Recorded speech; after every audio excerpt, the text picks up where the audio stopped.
The race for mayor wasn't the only contest in San Angelo we were keeping our eye on.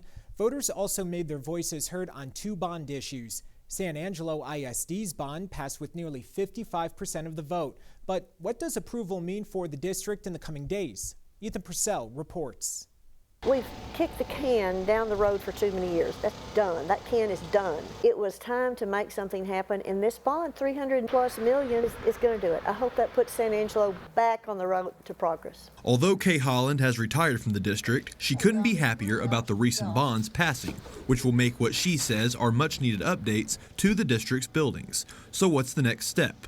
SAISD Superintendent Christopher Moran says some behind-the-scenes work comes first. The important thing for us is to get the right people around the table, making sure that we are great stewards of the public's funds.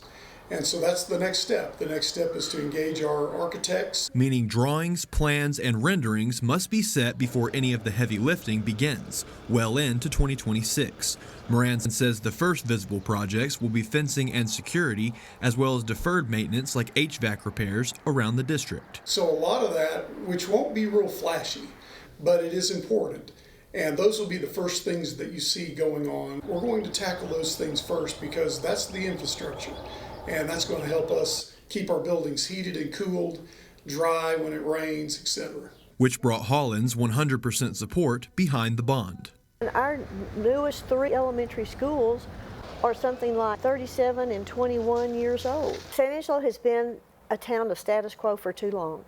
Status quo is not progress. You have to keep marching forward. With about 45% of the public against the bond, mostly because of the property tax increase, both Holland and Moran say they understand the frustration. The school official says they're moving ahead, but they're listening every step of the way. The folks that are not supportive of what we're doing, we're taking that information. We want this to be a win for the community. We want to spend these dollars in a way that makes sense. This effort really is I think an opportunity for us to unite as a community and rally around the common goal of doing something good for the kids in our school district.